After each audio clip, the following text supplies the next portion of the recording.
Today's guest is Marty Miller. Marty is the VP of Research and Education at Superpatch with over 30 years of experience in sports medicine, performance enhancement, injury prevention, and education. He holds a doctorate in health sciences, a BS in sports medicine and physical education, and an MS in exercise science and injury prevention. He is a certified athletic trainer and holds various certifications from the National Academy of Sports Medicine. Marty's career includes roles such as minor league athletic trainer, director of fitness at Ballin Isles Country Club, and the New York Yankees' first director of performance enhancement. That's pretty cool stuff. Stay tuned as we delve into his expertise into the world of health, fitness, and sports medicine.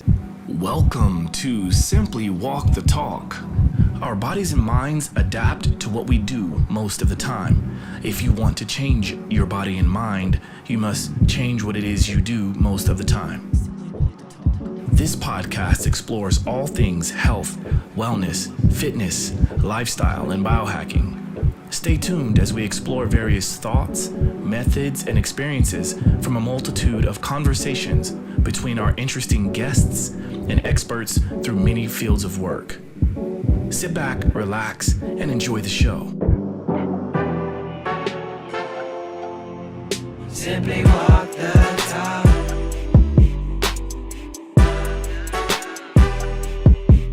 Simply walk the talk.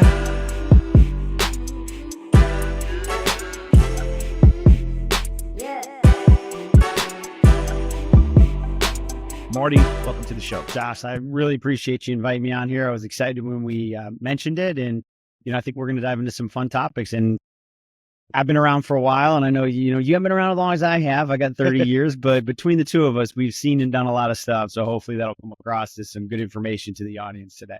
Absolutely. We love takeaways, and I think this is going to be an episode in which there's going to be a lot of takeaways. And I'll start by mentioning that you and I, we've known each other for quite some time. And I think we first met when both of us were doing a lot of work for Technogym. And for those of you that don't know Technogym, it's a very high-end luxury fitness manufacturer based out of Italy. And we had the great fortune of working with that company quite some time.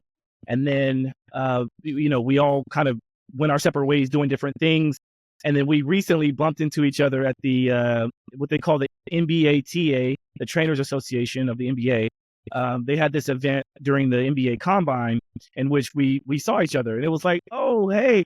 And of course, you were super busy, I was super busy, but we finally got a chance to reconnect, and so here we are. So how about we talk about your journey to kind of go from us never knowing each other to then all of a sudden reconnecting? Yeah, no, it's an interesting journey for me. It's funny. My boys are at that age now where they're trying to start their careers. And it really brings me back to when I was, for me, 18, they're in their early 20s. But, I wasn't the best student in the world. I, was a young kid who focused on sports. School was, let me just do what I need to do to get through. But there was a day I came back and I told my parents, I know what I want to do. And they're like, what do you mean? I'm like, college. And they're like, oh, we didn't even know you wanted to go to college. And they're like, what is it? I'm like, sports medicine. And they're like, wait a minute, like that seems way up here from what you've been doing. But what happened was I'm like, I love athletics. So I knew my athletic career wasn't going to go to that level in professional sports, but I'm like, who doesn't want to work with athletes? So that's where my mind started to go initially at 18, 19 years old is I'm going to do something so I have a career with athletics. So I would have thought I was going to stay in pro sports my whole life. If you would ask me back at 19, 20, 21, 22, especially when I got hired by the Expos coming out of college right away, first job, things changed, right? But what I loved about it was that I learned very early that in the fitness industry back in around 1997, 98, 99, when I started transferring from sports medicine it was kind of the wild, wild west. So me coming out with an athletic training degree, understanding evidence-based, understanding injuries, I was way ahead of the curve at that time.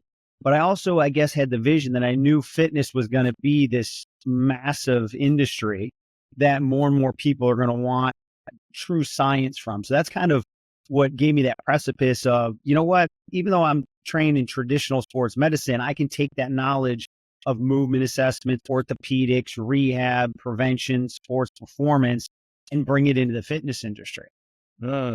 It's really interesting because there's a lot of foresight in that and maybe a lot of luck as well, right? Luck. But it's interesting that you were able to recognize that potential for what the future might hold. Mhm. And it was kind of similar to what I decided to do, because when I first graduated high school, I double majored in physical therapy and psychology. And I quickly realized that playing basketball, working 2 jobs, trying to do a double major, and also trying to have fun in college, it wasn't going to work. So I just exited both of those programs and went into communications. And then when I went from the junior college to university, I studied mass communications with an emphasis of marketing and advertising. And so it's interesting that nowadays social media is so heavily geared towards communications. I kind of feel like I lucked out into kind of going in the right realm, and then of course I minored in physical education. So it was very well rounded. I think we have very similar paths in that we chose something that we still utilize today, because how many people out there went to school and just feel like they can't even utilize their degree, Right. No, that's critical. It's sometimes, luck, but I think like you said, sometimes you can be luckier by identifying trends, your passion, paying attention, and also being around amazing people, right? So Yeah. I started with NASM back in 2005. And true story, my goal once I learned the materials from continuing education, I fell in love with the material. But when I thought that I'd have the opportunity to teach for NASM, I'll tell you the truth, is I'm like, if I could be the dumbest person in that room, I will be much better from being around these type of people. That the rising tide raises all ships. Yep. So I became an instructor. I'm still an instructor, 20 years later. And that has opened up so many doors for me, from meeting people like you, getting other jobs, but also having that that group of people that force you in a good way to challenge the status quo, to look what's coming down the line, to learn from what they're doing in other parts of the industry, these forward-thinking people. And this goes back to what I tell my kids. You become the sum average of the 5 people you spend the most time with. So pick them wisely. So that was luck that I ran into NASM. It was luck that I saw that as another opportunity. I had to put the work in, but I knew that that's where I wanted to be. And that really helped, that continuing that evidence-based approach to now where that's the standard within the fitness industry. Well said. Yeah, it's what I find interesting when it comes to what you spoke about in terms of going to school, getting the education. I see that there's almost like this resistance in the world of fitness, right? Because nowadays, obviously, there's these social media trainers, right? There's people who just look the part, maybe know a few terms and can copy a few programs. And then there's people on the other end of the spectrum, like you, who went to school for it. And then there's people kind of in between, people like myself that may have obtained, I minored in physical education. And I think I learned more than anything once I actually got into the field. And that was when I started to obtain various certifications from a wide base. I didn't want to just stick into like one category. And that's what ultimately got me to where I am today. What are your thoughts on that, right? Like, do you find that, and I'm only asking you this because I know you're heavily involved with the programming and education at NASM, which is also one of the entities that I have certifications in. What do you see? Like, are you finding that you're cranking out really good trainers, or do you also find yourself considering the fact that like maybe you don't have to have a certification if you've already gone to school like yourself? So where's your stance on that? Right. So I'm a traditionalist. I think education, well thought out education, is an investment. So even with your certifications, I get very frustrated when I see people say, why do I have to stay certified? I look at it 2 ways. I don't want to be in an industry that in a very short period of time, I'm going to have all the knowledge I need to know. That's not a very good industry. I want an industry that is always innovating, always finding new things. So do I believe that on-the-job training is critical? Sure, but quality on-the-job training is critical, meaning you're underneath somebody who has learned it the right way, that can teach it the right way. Doesn't just by mean showing up and being around forever, doesn't necessarily mean you're going to be better at your craft, right? So do I think that the certain degrees are going to give somebody a leg up? Absolutely. As a licensed athletic trainer going through that, I'm going to have a deeper understanding of the anatomy and things like that. Well, that doesn't necessarily have to carry over to fitness, but it still gives me a leg up. So, when I talk to my boys or anybody else looking at the career, it's like, hey, let's not just chase a degree to chase a degree. What could you do with that degree? Is the time and energy that you're going to spend in that degree going to elevate you? If you're just checking a box to have a degree, well, that's a different story, right? So, there is the value that you got to look at it. Now, certifications are great, but then also what continuing education are you getting? Because what I've seen throughout my career is everyone's on that 2-year cycle and they don't want to pay for their continuing education. And at the last 3 to 6 months, they're looking at whatever they can grab to get free CEUs. Well, what if I'm grabbing something that I will never use? Okay, I checked the box, but I didn't invest in myself. So I truly look at it this way. When I got my master's degree, at the time it cost me $15,000, $16,000. I had no idea exactly what I'd get from it. When I did my doctorate, I probably cost me $30,000+. I didn't know exactly what I was going to get from it. I had the blind faith that education and earning these credentials and degrees were going to open up doors for me that otherwise wouldn't open for me.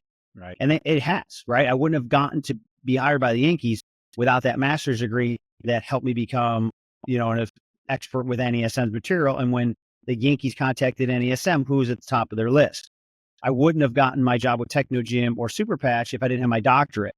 So to me, you got to pick and choose wisely. But I always view education, if you have a plan, in a lot of my other podcasts at NESM, my birthday is November 25th. At the end of the year, I take time out and I look ahead and say, where do I want to invest my continuing education money next year? And not spend, invest. And I know my career has been elevated because I've made wise choices, because I look at my weaknesses. I look at opportunities of where things are going in the industry, and I purposely pick education that's going to elevate my career. And I know I get my money back 100-fold. But when I see trainers just kind of get lazy with it, I could say it that way, and they just want to check the box, they're picking continuing education at the last minute that doesn't even really do anything for them. Right. So that's well said. Well said. That's the way I look at it. I appreciate you saying that in the way that you did, because I'll be quite honest. I was one of those guys, like you mentioned, I was one of those people for the first couple of years when I was getting certified. I found myself being like, yeah, but I'm certified. I'm good. Right. Like, I don't need to do continuing education and pay for it. But at some point, somehow, I didn't have a Marty Miller in my ear telling me what you just told me. However, I did start to understand that, wait, it's on me. It's on me to go out and get the education that I think I'm going to be able to utilize. And so that's when I started to, in fact, one of my first major certifications outside of NASM was the Vivo Barefoot coach certification. Like their early certifications, it was taught by Lee Saxby, who is he's very well known in the barefoot running space, great mentor. And from that, I started to understand that if I want to be the best that I can be, it goes way beyond just fitness. He was talking about nutrition. He was talking about spirituality. He was talking about, grounding and living a well-balanced life. And I was thinking, wow, I didn't really get all that in my other certification. Right. Okay, let me see what else I can look into. Right. So I appreciate you saying that, because it also like chin checks me a little bit, Well, one of the things that I don't know where I got this from. I would give somebody credit. I don't know if I came up with this myself, but you and I both have martial arts background. So it makes sense to me, right? You have to earn the right to get to the next belt. And I remember my sensei saying this one time. I finished up my 3rd degree, and he goes, now that you're getting your black belt, what that shows you is you learned all your tools, now go master them. So when I look at certifications, I don't care if it's your NASM, I don't care if it was my doctorate, I don't care if I know an orthopedic surgeon. When someone hands you that credential and says you are now this, that means you're minimally qualified to start. Yes. Not maximally qualified. Yes. You're minimally qualified to now go start working in the industry. Yes. And when you put your mind around that, yeah, I've got, a builder right now building my house. I don't want them minimally qualified. I've got, right. I've got, I go to my internist once a year. I I don't want them minimally qualified. I want them maximally qualified. So that's why you asked how long have you been doing it? Because where I get frustrated in the industry is personal trainers want to make a lot of money. Great. They want to be treated like professionals. Well, then you have to act like a professional, right? Well Because said. we would not want to go to a doctor who got their licenses in 1990 and has not kept up with modern science. Right. You wouldn't even consider that. Right. So if you want to be treated as a professional, you have to do what professionals do, and that's invest in themselves and continue their education and continue to grow. And that growth could be outside of science. It could be getting something in communications. It could be a business degree. It could be an accounting degree. It could be marketing, because those things might be where you need to elevate because you want to go down this path. For That's me, right. I've always kind of dug into the science realm. Yeah. So, but and again, if I think I know everything at 51, man, life's boring, right? Well said. An analogy that I like to use, similar to what you just pointed out with the builders and things like that, is getting your driver's license, right? Mm-hmm. Like, most of us understand that if we got our driver's license at age 16 or whatever, that's when we start learning how to drive. I mean, yeah, we check the box to be able to get the license, but most people are still a little bit nervous until they get those repetitions in, right? And that's how this thing goes. And to your point about personal trainers of today wanting to make all the money, wanting to do all the different cool things, one of the things I get frustrated the most with is how many people that come to me and say, I want to do what you do. I want to train celebrities, and I want to, run various gyms and whatever, right? And I go, okay, well, good luck, because, it's not easy. I know it might look easy. I'm probably doing my job right if I make it look easy, but there's been a lot of blood, sweat, and tears that goes into this, a lot of investing, a lot of losing money, a lot of, and it's never really losing money if you get to where you want to be, right? Right. It's just learning how to rework it. And I think when we're strapped a little bit in terms of financially or bandwidth of time or whatever, when we're strapped a little bit, sometimes that's when the best things come out, right? Trim the fat. Right. It's So- funny. I got another quote. Now, this one's more of one, maybe there's other people have said it, because I've had that. I'm at the point now where my career looks like it's fairly established, and, it's, this is what I want to do too. So I always say, if you want what I have, will you do what I did? There you go. So for example, I just went home, back to a small town, upstate New York. My girlfriend and I were in town, and I took her to the minor league baseball field for 4 years, Josh. After working my standard job during the summer, right? If the team was in town, I'd go to the field at 3:00 after I got off of work. So I got up at 6:30, worked at a summer camp or doing things, etc. Went to the gym. I'd show up there between 3 and 4, and I would do the grunt work.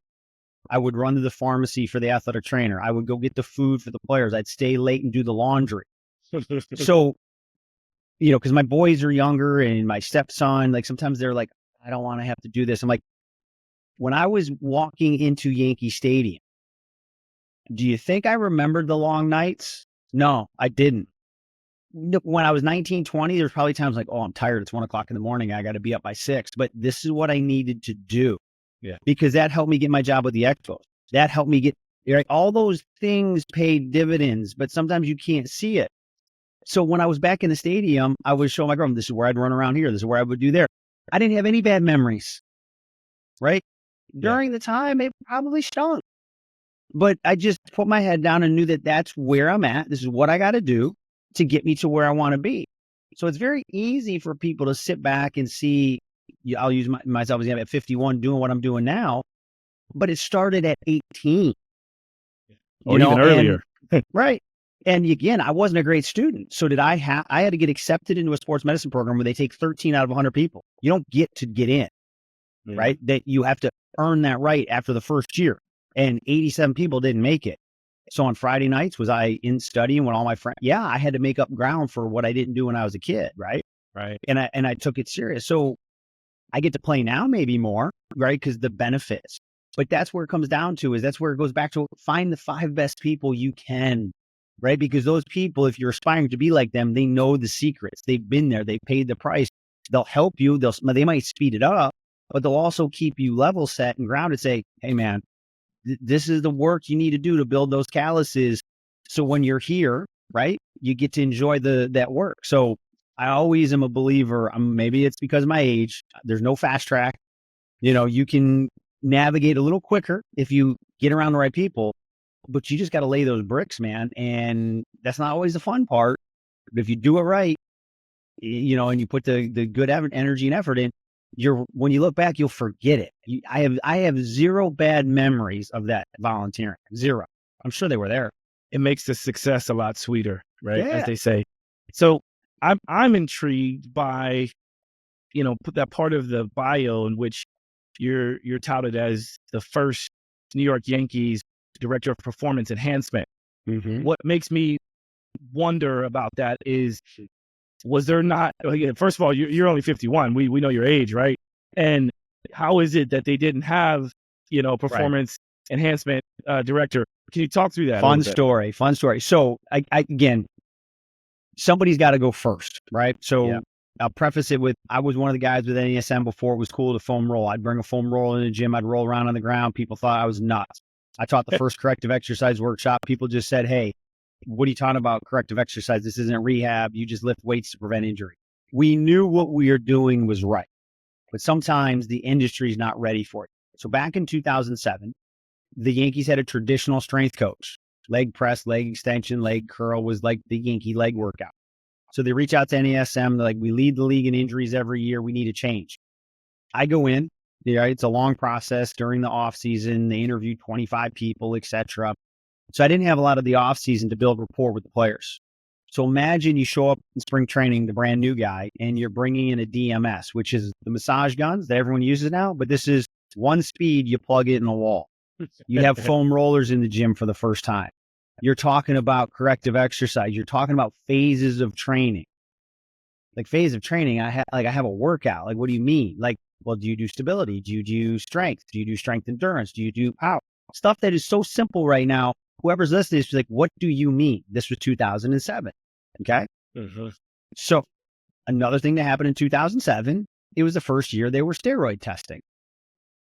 So all I'll say is, imagine if players weren't having that advantage anymore, right? So you got this perfect turmoil of new concepts, movement assessments. I swear to you, you could see me on video watching people, they couldn't lift their arms above their head without certain injury, issues going on. I'd bring it into the orthopedic surgeons. They're like, I don't know what you mean. Did you know what his ERA was last year? I'm like, guys, I am not your sport coach. That person is a train wreck ready to happen, right? He's got no external rotation. He's getting all his motion from his lumbar spine. He's got an asymmetrical shift of the pelvis. Again, these terms seem commonplace now, right? They never had done movement assessments before, Josh. So imagine here comes me showing movement assessments.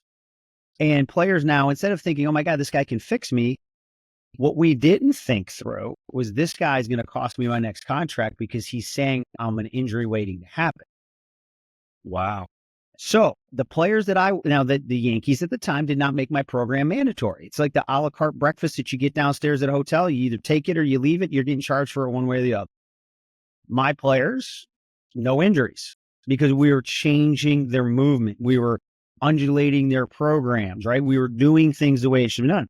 Other players that were training with some names you would know in the media, if you go back to 2007, started getting injuries. Well, guess who got blamed? Me. So it was a short-lived thing, but I know I did the right thing. And I know we were just honestly probably 8 to 10 years ahead of sports performance. We were like, the coaches didn't understand it. Like, it was so bad, Josh. Like, I don't know if you've ever been baseball players. They're very traditional and they're very superstitious. Yeah. For years, the starting pitcher would do a 20-minute run the day after their start to flush. Well, first of all, they're using their arm a lot.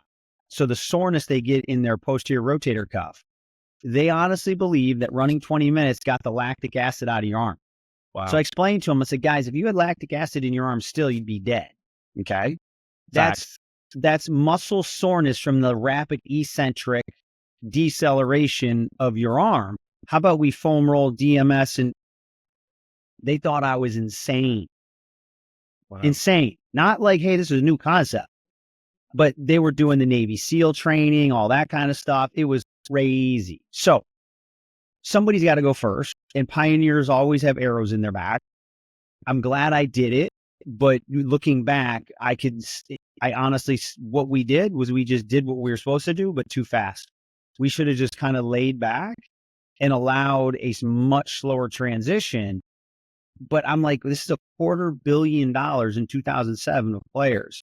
Why would I watch knowing that this athlete has a higher chance of injury?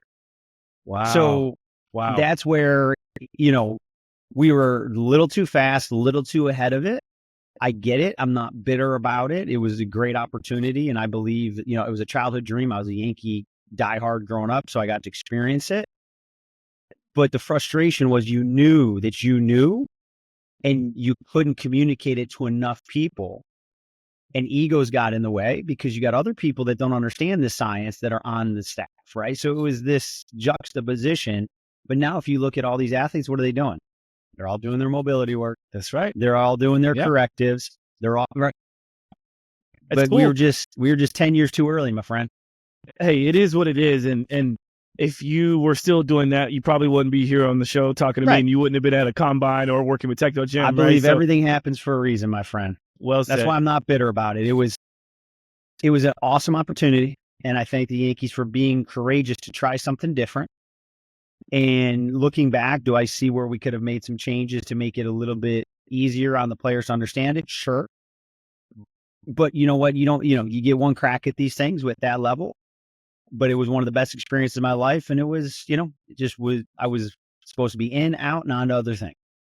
So let's talk about Super Patch, because clearly you have a lot of knowledge, a lot of experience, and you're well credentialed. And so I think to the average person, now I obviously, with myself being in this biohacking world and health optimization, I see a lot of crazy stuff out there. Whenever I heard about Super Patch, for me, it was just like, oh, okay, cool. Here's something else to try, right? I think most people, though, who aren't quite familiar with this space would be like, man, what the hell is a patch supposed to do? So can we just start from the beginning? I'm excited, man. I'm excited about this because I didn't need to come to Super Patch. I chose to come to Super Patch because of the science. And just how I said a little while ago, I was the guy that was very cool with going in and going and rolling around on the ground. I didn't care what people thought because I studied it. I knew the science. And guess what? You can't go into a hotel right now that's unmanned and not see a foam roller, right? So sometimes things take a while, but elite sports sometimes leads the way. That's why I like being around sports. So I get a call from Dr. Mike Clark, who was the founder of NASM, of the OPT model, as you guys would know it today. Yeah. And, he's the one that created the evidence-based approach to fitness. So he's been a mentor and a good friend of mine for 20 plus years. He calls me in December, goes, I got something you got to take a look at. Okay.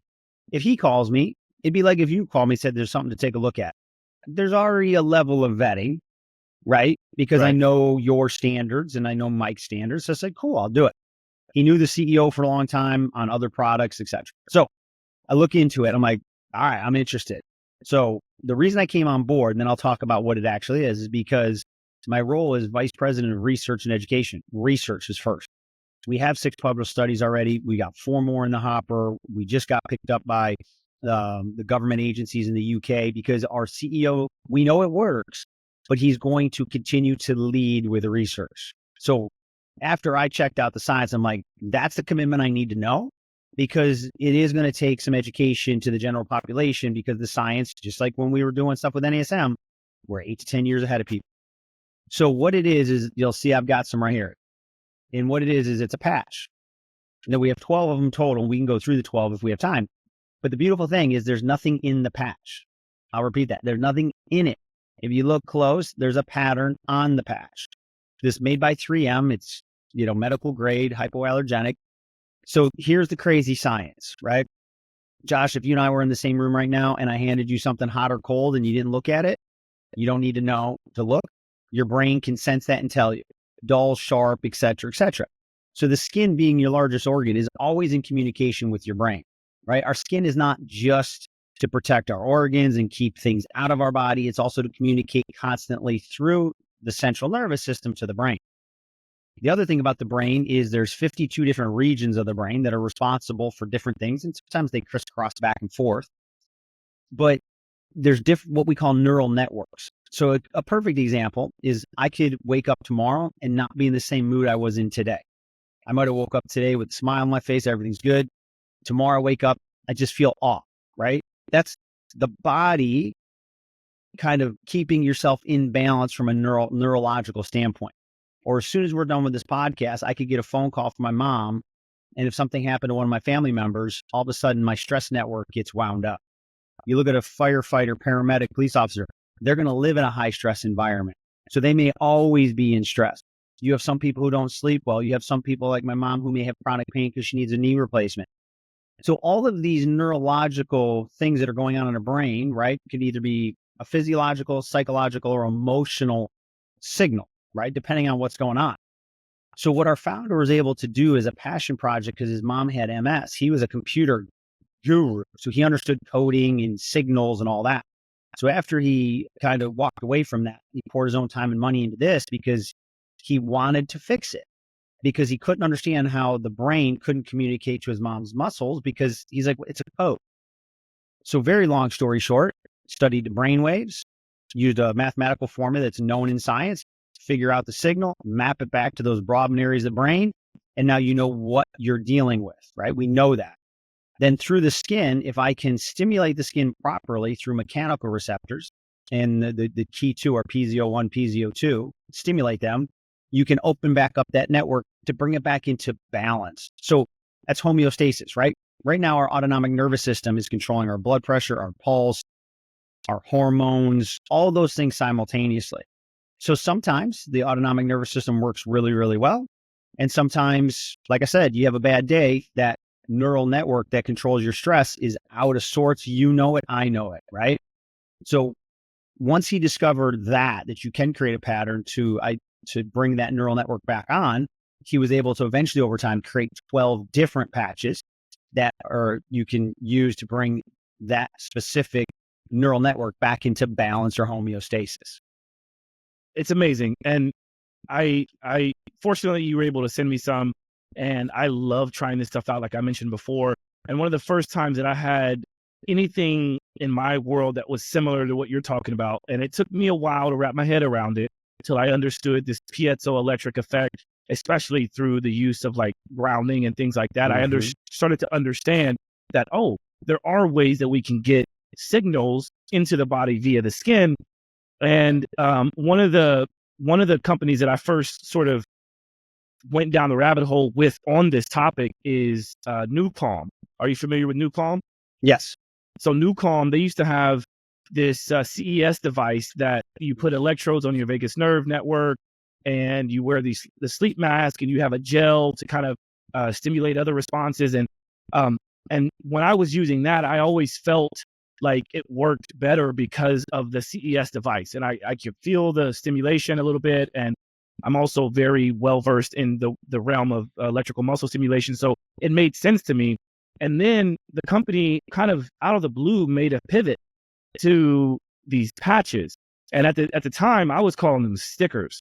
Mm-hmm. And when you say to someone you're going to spend X amount of money, let's call it $1,000 for a set of stickers that have a design on it that go on your skin, they're like, wait a minute, no, I'll pay for the device, but I'm not the sticker thing, no way.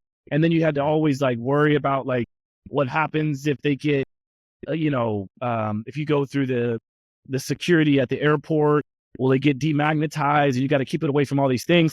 And I'll be honest with you, like I just thought, okay, I know it works, but it's way too much, right? It's way too much to have to worry about.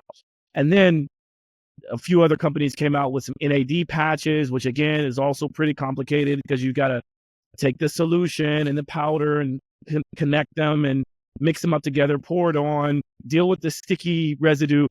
Again, I was like, way too much. What I love about the super patch, it is that it's very easy, right? It's very, very easy. Right. So I'm saying this as a person who is just going to be completely honest. And, I still haven't tried all the different patches because I don't always deal with a lot of the things that they're designed to take care of. However, I do think first and foremost, it's worth everyone trying. Right. And so to your point about you coming on the scientific board, advisory board, you lead research, like this is something to look into. So take it from me. You guys want to look into this. Okay. But please continue.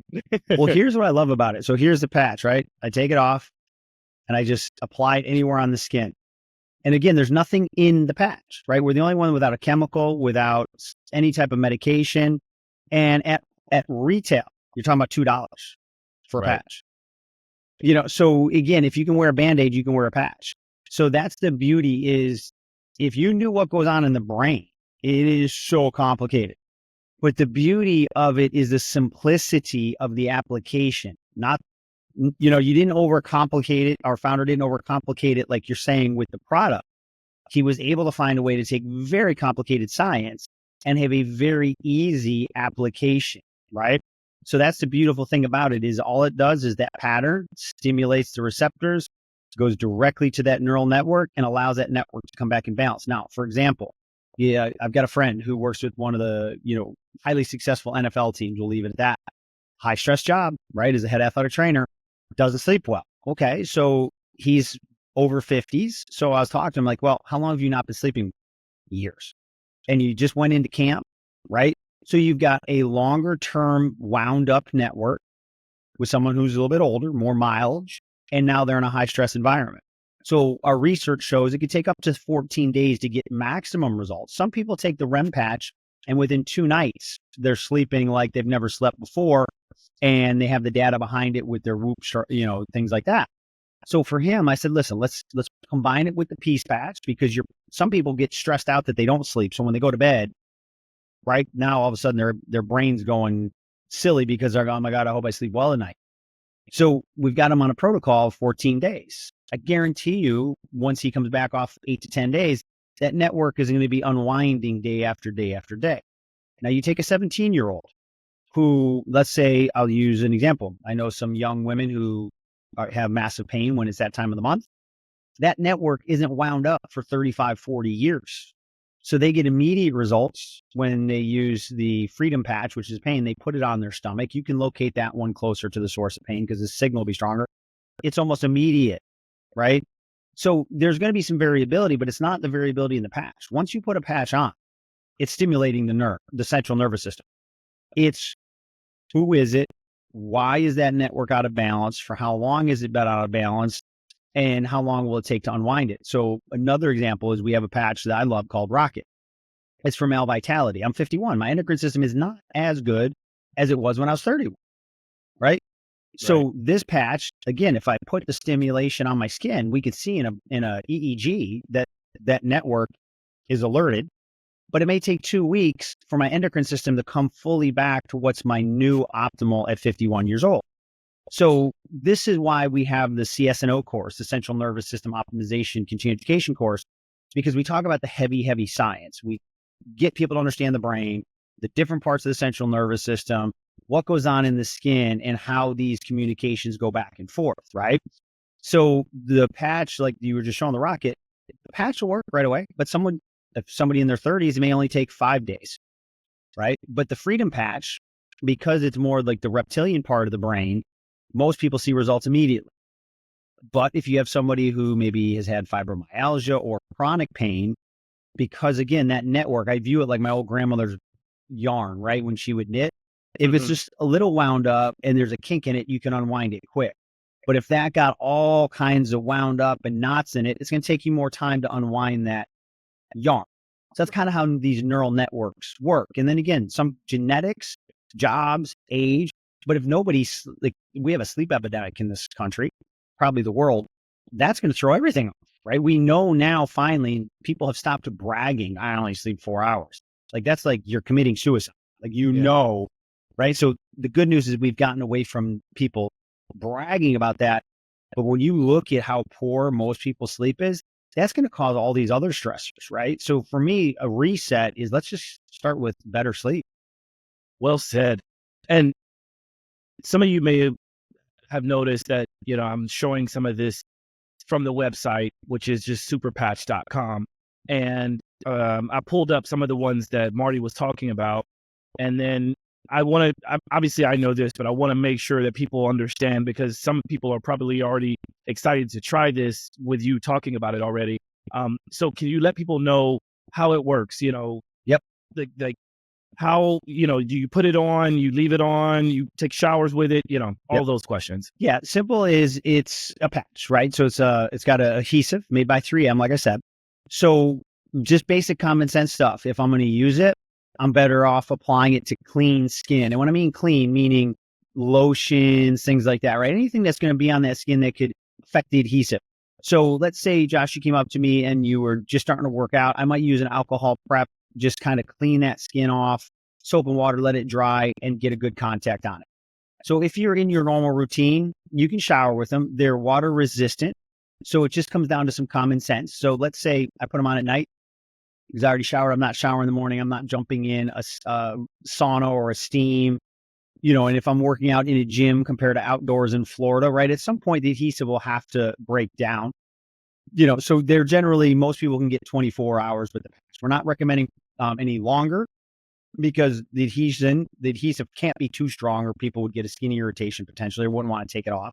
And two, you need to move it around because you don't want that skin trapped for too long. You want to be able to let it air, clean the skin, and move it to another location. So that's the general guidelines. And with the Freedom Patch, feel free to put it closer to the source of pain because that signal, that neurological signal, could be stronger.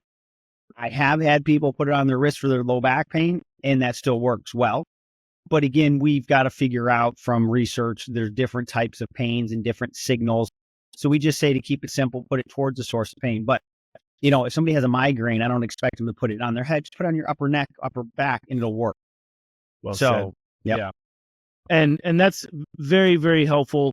Again, there's a bunch of different formulas. So maybe you can rattle off a few maybe of the more popular ones. Can you talk about the popular ones? I'll kind of put them into buckets. So we looked at like a sports performance. You could put the rocket in there. I'm a 51-year-old athlete. Everybody's an athlete, right? You know me, I'm competitive. I want to work out. So that could be, like I said, that's for the endocrine system. Then there's the Victory Patch, which we're starting a research study at University of Arizona with their football team on force output. That's muscle activation and cardiovascular ability. Then we have the Liberty Patch, which was the first patch that our founder designed. That's mobility and balance. And that plays well nice in sports performance too, because if you're an athlete, balance, mobility. But that's also great for people who have gait issues, right? So there you got it right there. Then the REM could be in any of these buckets I'm going to talk about because, again, sleep is the best recovery tool. Then we have Ignite, which is for caloric expenditure. We are doing a study right now, and it's showing that it increases your resting metabolic rate by up to 25%. Free calories, right? Who doesn't want that? Then if I move more into the emotional side of things, we have the Peace, which is stressor. We just published a study on that. The results were phenomenal.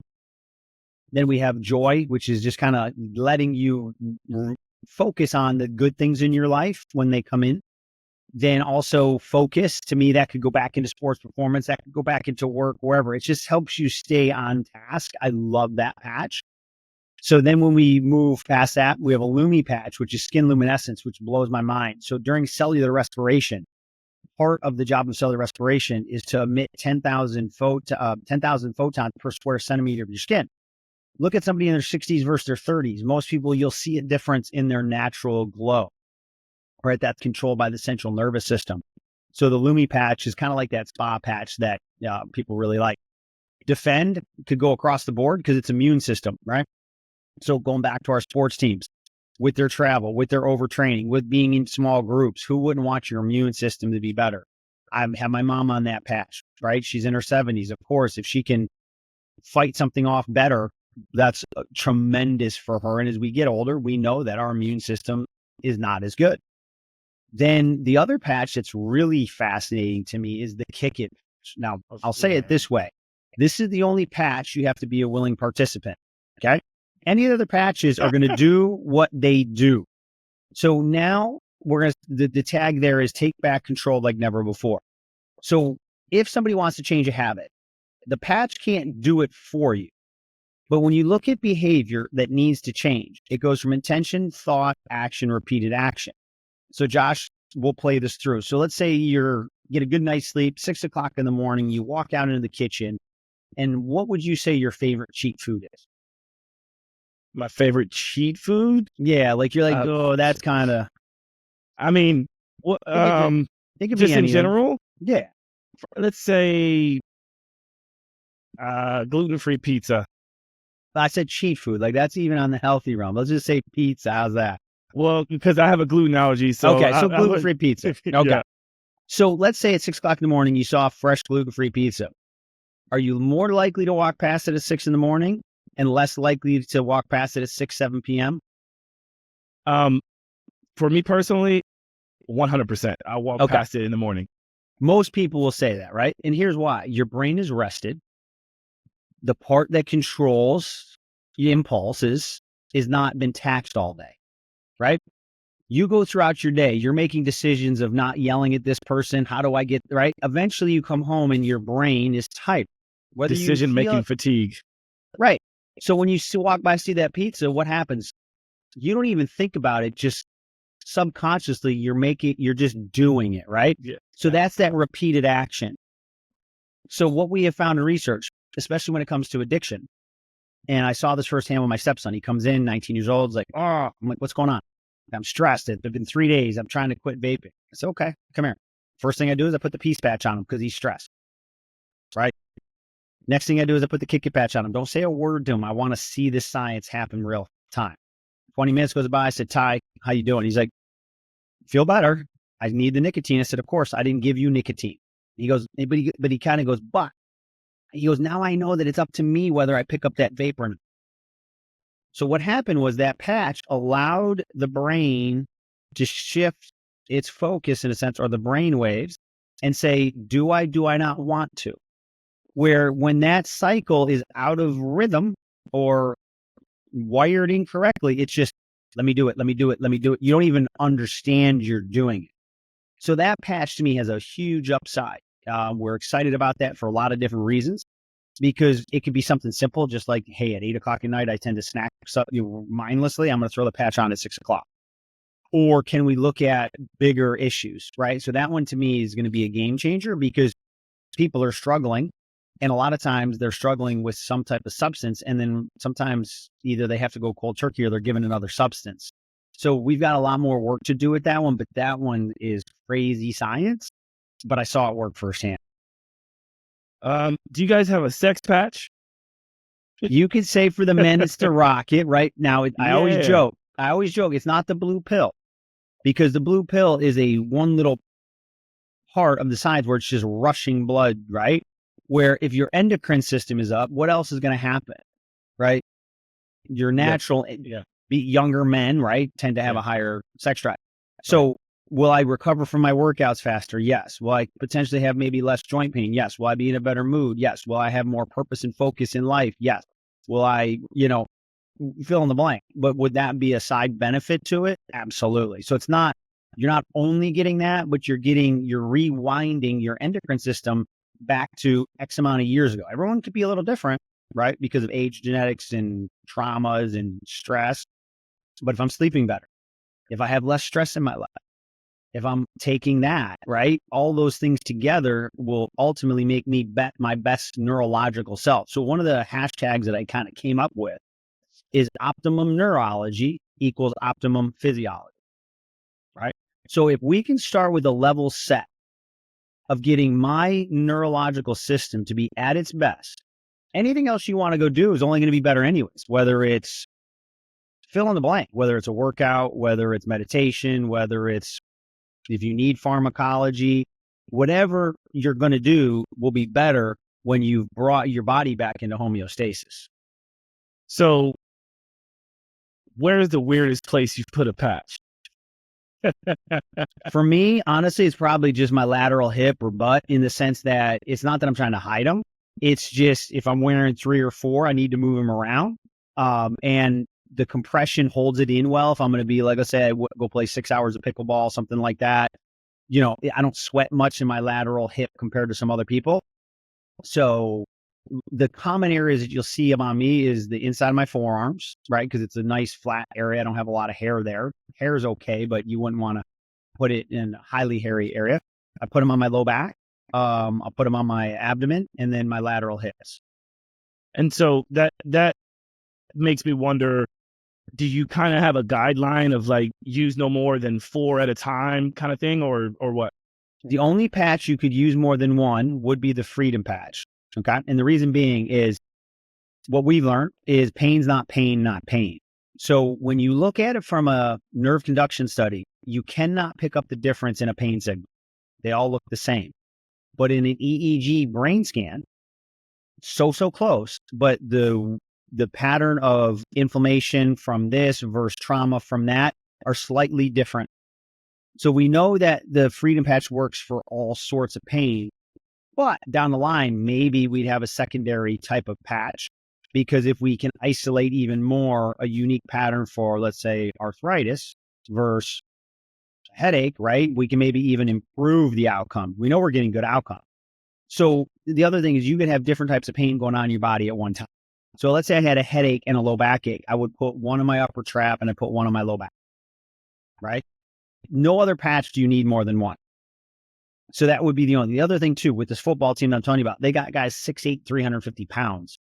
They may, just because of the pure mass of the individual, if they're dealing with shoulder pain, they might put one in the upper trap and one more like in the rhomboid, right?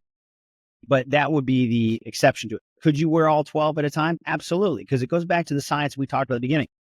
Right now, your autonomic nervous system is checking your blood pressure, your heart rate, your pulse, your kidney function, your liver function, your heart. All that is being monitored, and they don't interfere with each other. Right. So it's not like I have to pick a patch.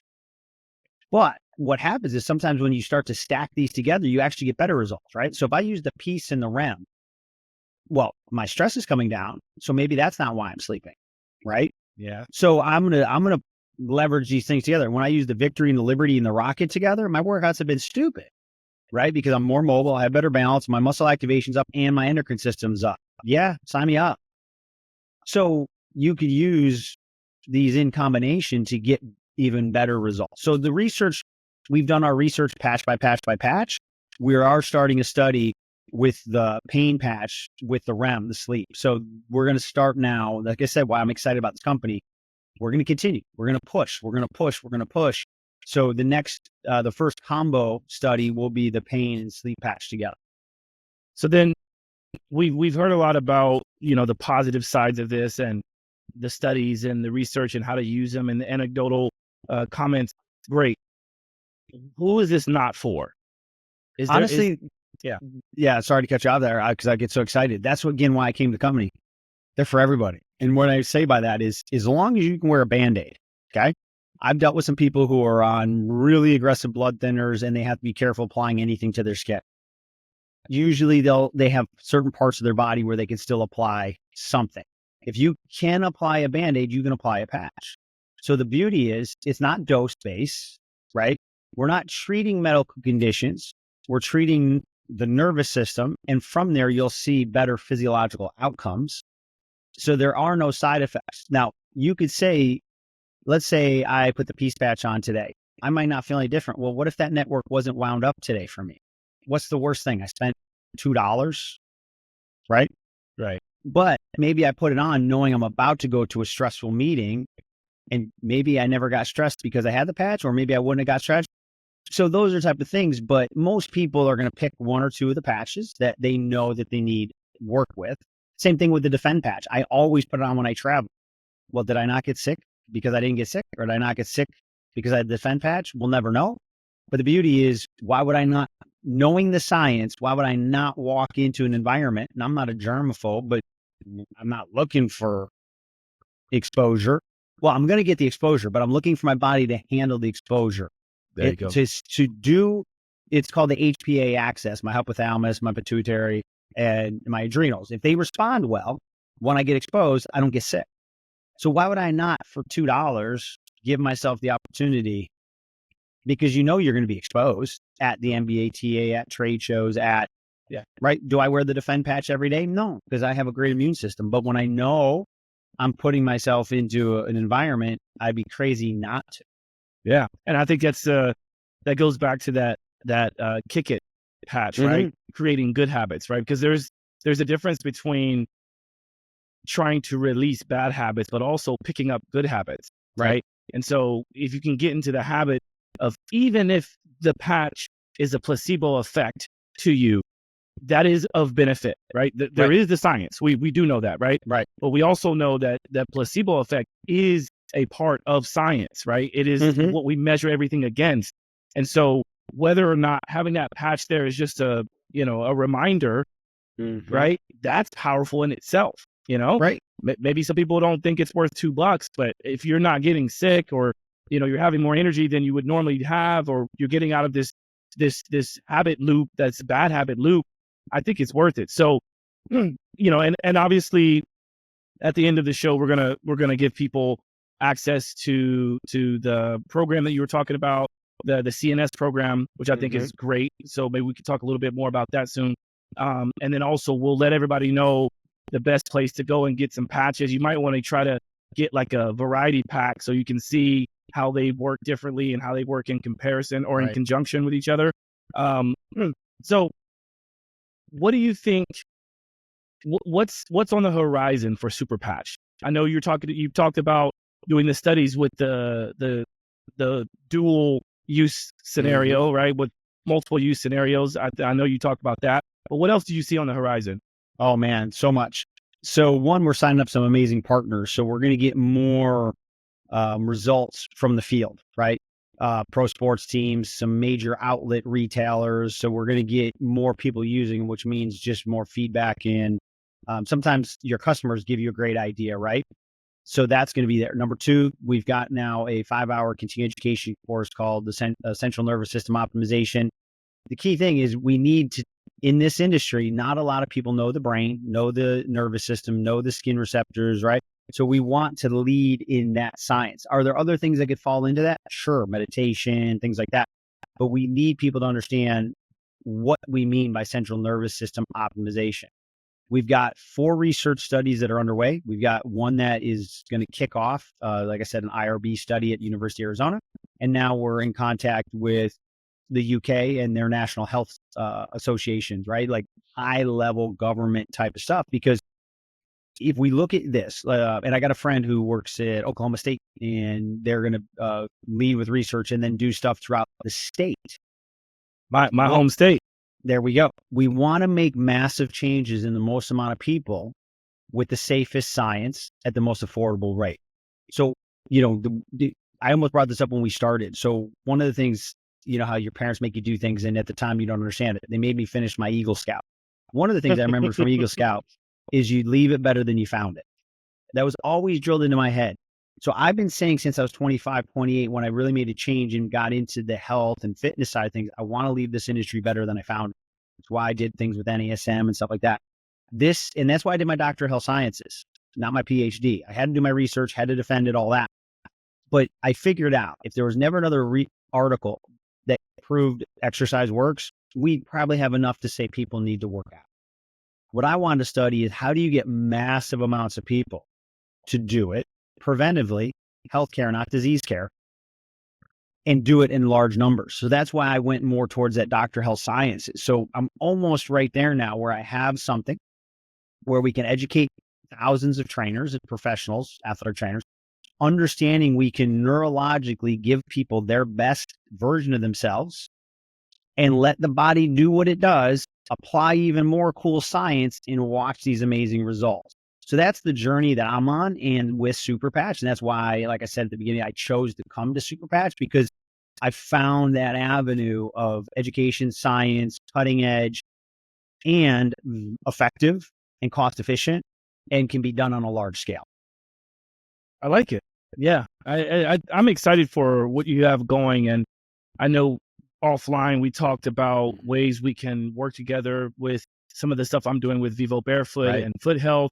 And then I also think there's other things that we can do together as well, because with my company System Fit, we do a lot in terms of electrical muscle stimulation, but then we also focus heavily on some of the recovery protocols And so if we can, like you, I love kind of starting from the lowest hanging fruit. And for me in my career, what I've noticed is that grounding is one of the things that we should all be doing, whether it's Great. indoors, outdoors, or both, or all the above. I think we should all find some way to do that. And then now we've got things like the super patch, and we've got, hopefully we have the ability to choose better foods to eat and to move a little bit more. And then that's some of the lowest hanging fruit. So why don't we use as much as we can so we can get the most out of life? Because I think people are kind of stuck in this rat race of just trying to survive versus thrive through life. Right. And once you get to a point where it seems as if you've been thriving, you almost don't want to go back. Right. You know? Yeah, I tell my boys, I've got a grandbaby now. Life is so good. I've got so many things planned for this little guy already. But I want to tell my boys, I'm going to live an incredibly active life, and then one day I'm gone. Right.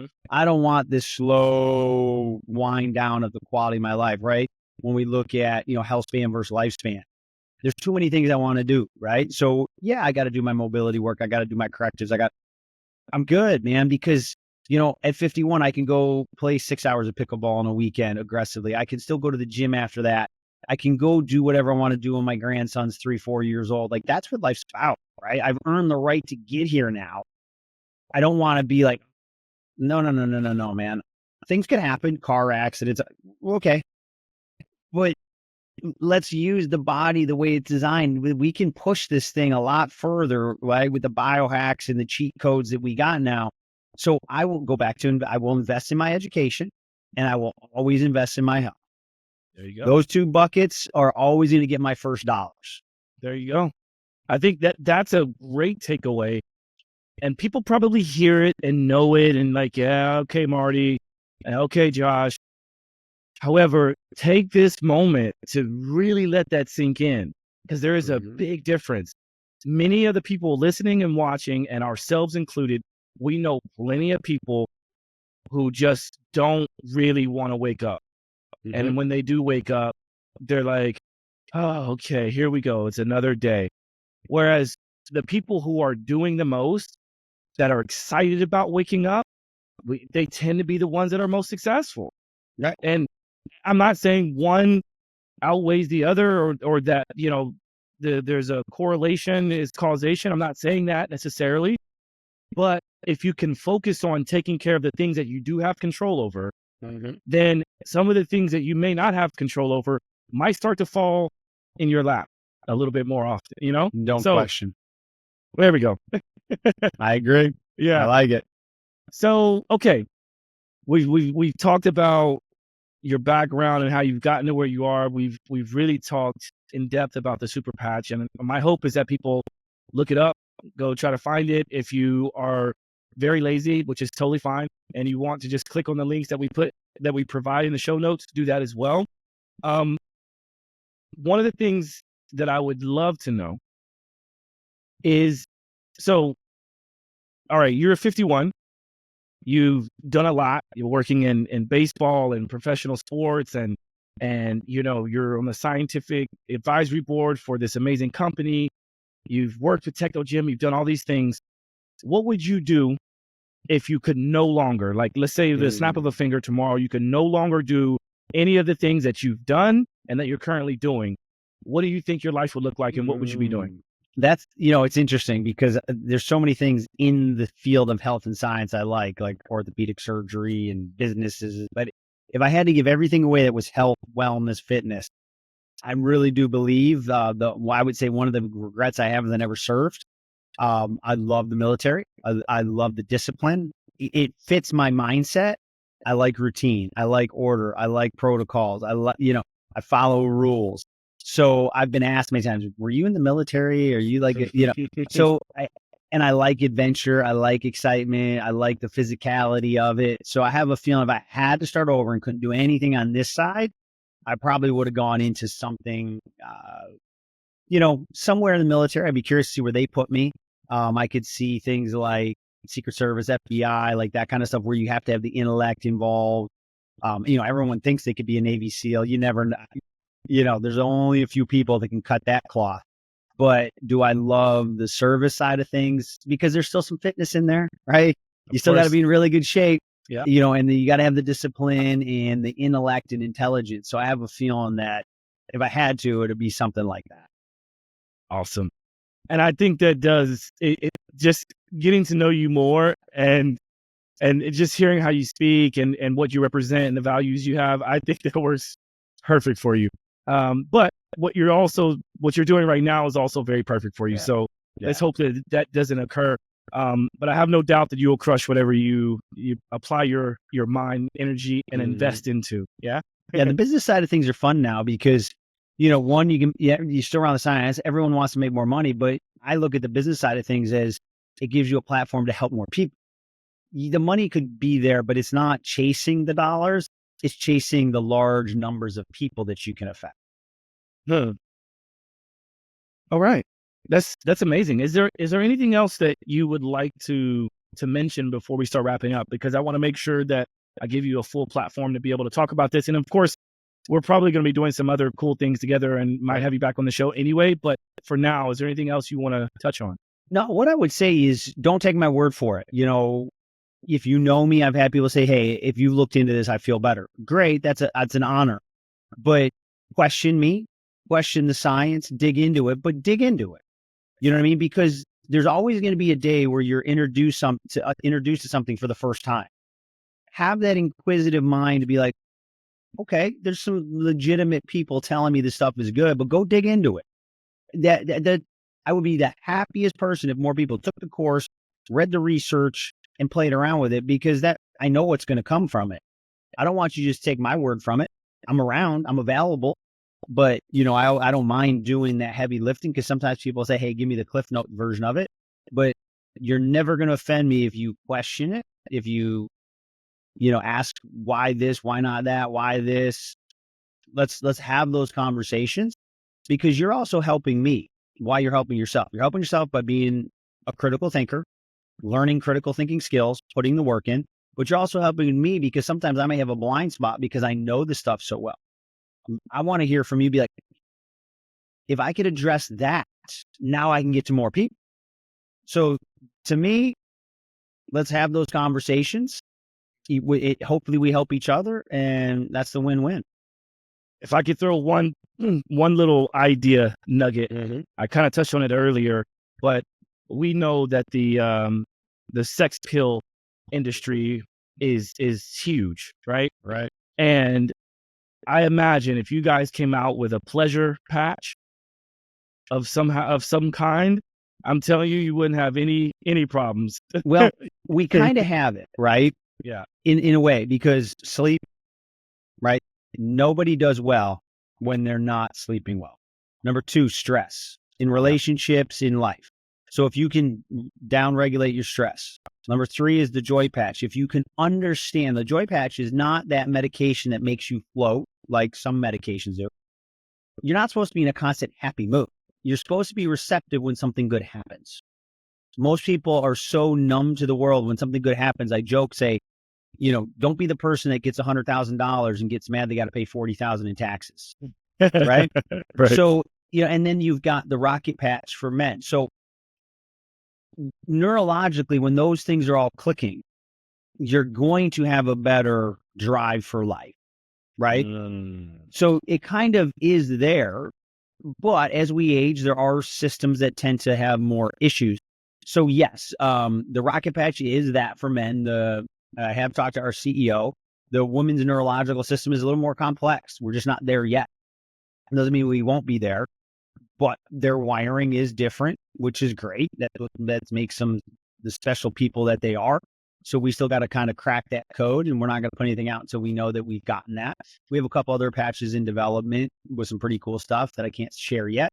But do we know that could be a big driver for a lot of people? Sure. Has there been some thought to it and looking into it? Absolutely. Well, I will. I'll do some home studies and let you know. There you go. I'll send you some of the rocket. There you go. Yeah. No, this has been really fun, and I'm very happy that you spent the time chatting with me and going over it, because I know it was several weeks ago and all been busy doing our thing. And I've been keeping up with your social media and what you're doing, which leads me to, could you let people know the best ways to kind of be in touch with what you have going on and also the Super Patch? Can you tell people how to find it? Absolutely. So easy way to get a hold of me is dr.martymiller72 on Instagram. You can find me through Super Patch as well. I do Instagram lives with some of our great people there. So that's an easy one. But hit me up first if you have direct questions, and then Super Patch Co for company, Super Patch CO on Instagram. That's a great way to get a hold of them. Then you got superpatch.com. And then my email is martym@superpatch.com. There we have it. This has been great. I hope you have a good rest of your day. Same, Thanks man. to the audience for hanging in there with us. And like Marty said, I'm so happy that he mentioned this, because I'm a huge fan of the same sort of notion, which is, don't take my word for anything. Don't take his word for anything. Just give it a shot, because who knows, right? Like maybe it does nothing. I saw that there was a money back guarantee thing on there. Utilize that if you need to. Utilize any discount codes that we can maybe offer. But at the end of the day, just try it out and see what happens. That's all I can say. So dig through the science. There's the research articles embedded into the website, but you're also going to give them free access to the continuing education course.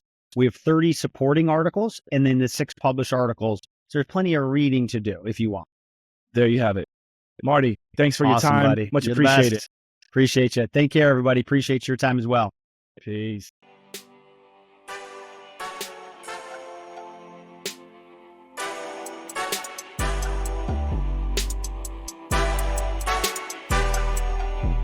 Simply walk the talk.